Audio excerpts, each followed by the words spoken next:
Master minds commerce చదవాలనుకునే 10th inter విద్యార్థుల తొలి ఎంపిక. గురుగారు, ఇప్పుడు దక్షిణామూర్తి వృత్తాంతంలో మీరు చెప్పిన దానిలో భక్తి జ్ఞానం ప్రధానం అని చెప్పారు కదా. కర్మ కూడా ఫోటో పెట్టుకుందాం కనీసం కర్మ విగ్రహం. కూడా. సరే, మరి ఏ దానికైనా భక్తి ప్రధానం కదా. నేను ఎట్లా పూజ చేస్తే ఏంటి, నేను నైటీలో చేస్తే ఏంటి, చీర కట్టుకుంటే ఏంటి, కాంట్రవర్సీ ఏంటి గురుగారు? నిజమే అమ్మాయి. ఇప్పుడు డ్రెస్ కోడ్ అనేది ఒకటి ఉంది.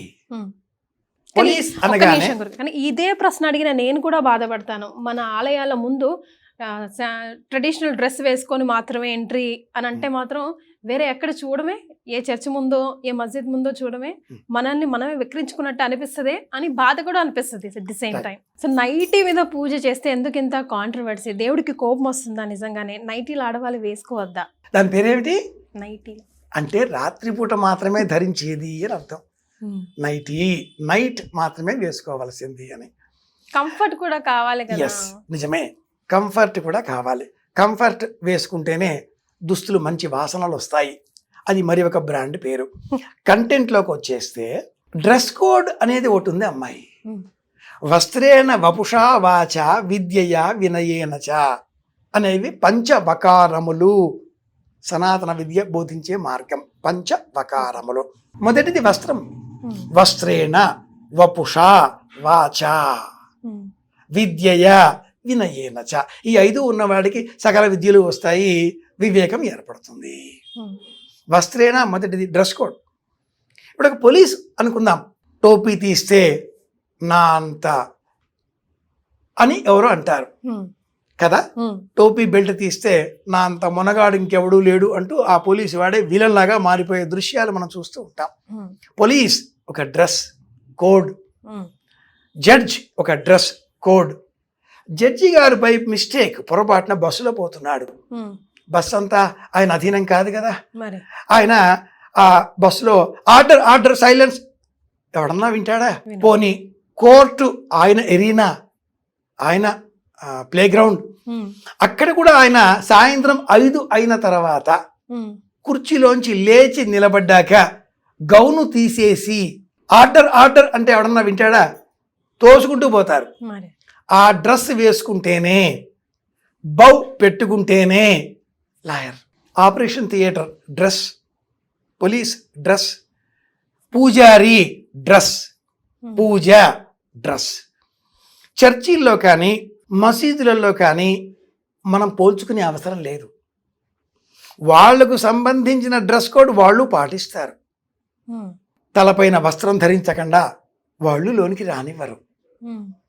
టోపీ లేకుండా ప్రార్థనలు చేస్తామంటే వాళ్ళు అంగీకరించరు. ఎక్కడ చూసినా అక్కడ ఒక డ్రెస్ కోడ్ మనం చూస్తూ ఉంటాం కదా.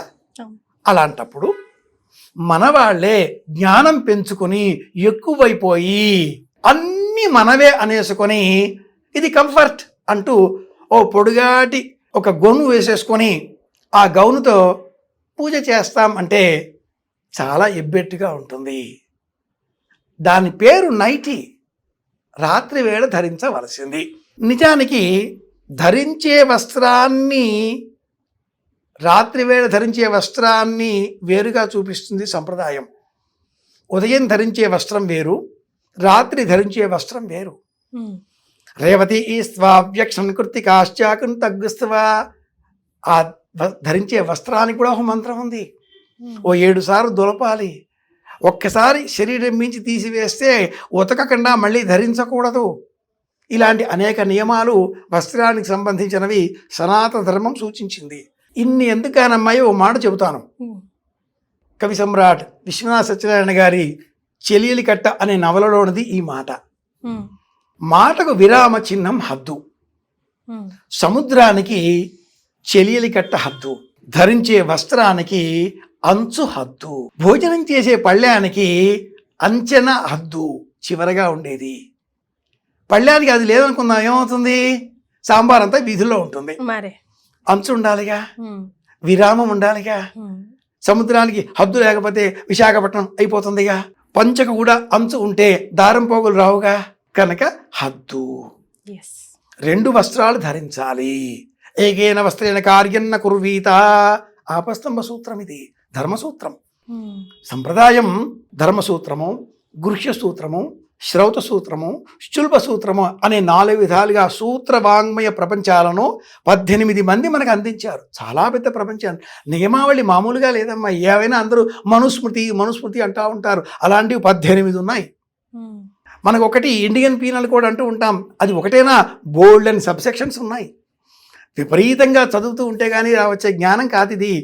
ఏదో పొడుగ్గా గోను వేసేసుకుని 1-2 బటన్స్ ఇలా పెట్టుకుని ఆ జిప్పు పెట్టేసుకొని మేం చేసేస్తాం అంటే ఇంకా నయం.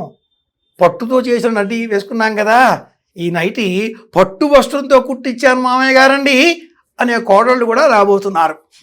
మీకు పట్టుది వేసుకుంటే నైవేద్యానికి పనికిస్తుంది కదా, కాబట్టి ఈ నైటి పట్టుతో అంత శుభ్రంగా నైటీ వేసుకోండి, ఏ చింత లేదు. అయితే నడుముకి ఒక తువ్వాల కట్టుకోండి అట్లీస్ట్. కొన్ని నైటీలకి ఈ మధ్యకాలంలో నైటీ క్వాలిటీతో, నైటీ ప్రింట్తో ఉండేటటువంటి వల్లెవాటు కూడా వస్తుంది. సెట్ లాగా వల్లెవాటుని నడుముకి బిగించి కట్టండి. దేహాన్ని 2 భాగాలుగా చేసిన సనాతన ధర్మం నావెల్ పిన్ పాయింట్ నాభి దగ్గర నుంచి దిగువ భాగమంతా కూడా రాక్షస భాగమని, ఎగువ భాగమంతా దైవ భాగమని విభజించి ఆ దైవ భాగానికి బంగారు ఆభరణాలు, రాక్షస భాగానికి వెండి ఆభరణాలు ఇలా ఒక విభజన చేసింది. ఎడమ చేత్తో తింటామా? లెఫ్ట్ హ్యాండర్స్ మినహాయిస్తే.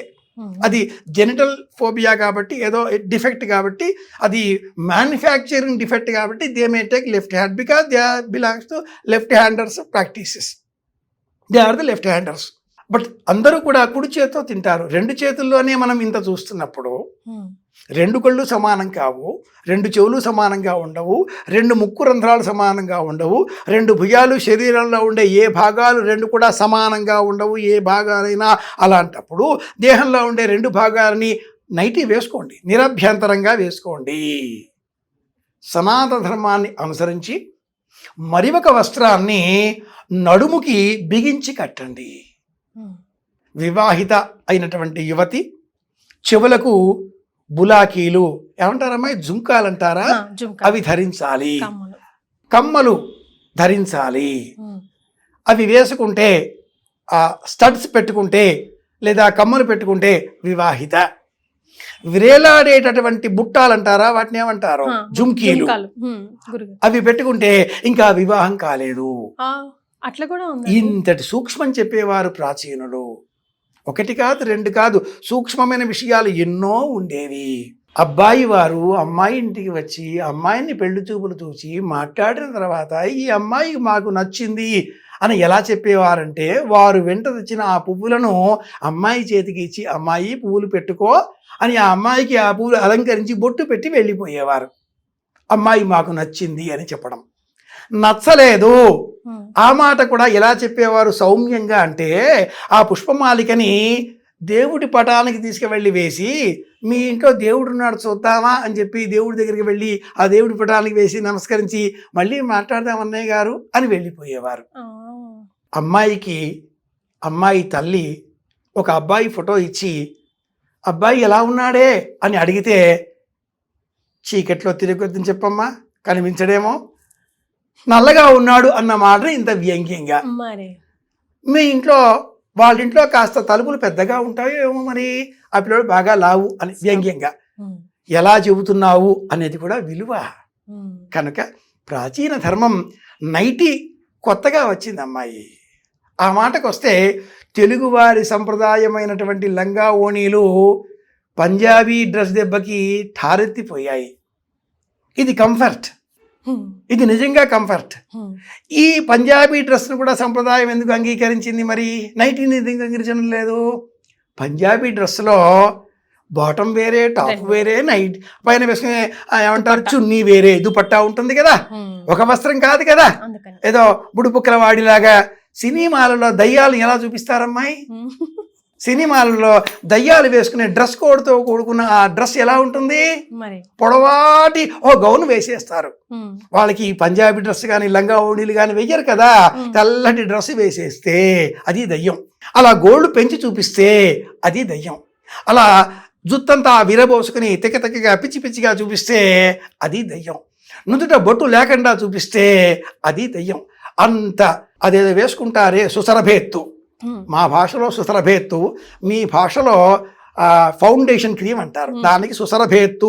శ్రీనాథ మహాకవి చెప్పిన పేరు ఇది. అది వేసేసుకుంటే తెల్లగా అయిపోతుంది కదా, అది దయ్యాలను చూపించేటటువంటి పద్ధతి. ఏమన్నా అంటే లైటింగ్కి మేము మెరిసిపోవాలి కదా, ప్రీ వెడ్డింగ్ షూటింగ్లో మెరిసిపోవాలి కదా, దరిద్రం ఇలా పట్టింది. కాబట్టి సనాతన సంప్రదాయాన్ని అలా యాజ్ ఇట్ ఈస్ పాటించకండి, కాస్త మార్చుకొని అణుకువగా ఉండేలాగా సౌమ్యంగా మారండి. శాస్త్రం ఎప్పుడు ఒకటే చెప్పదు, అలా చెబితే ఒకే శాస్త్రం ఉండాలి, ఒకే జ్యోతిష ప్రవర్తకుడు ఉండాలి. 18 మంది ఎందుకు? ఒక్క మనుస్మృతి ఉండాలి. వశిష్ఠ స్మృతి, గోబిల స్మృతి, పరాశర స్మృతి, 18 స్మృతులు ఎందుకు? అప్డేట్ అవుతూ వచ్చాయి ఆ వెర్షన్స్ అన్నీ కూడా.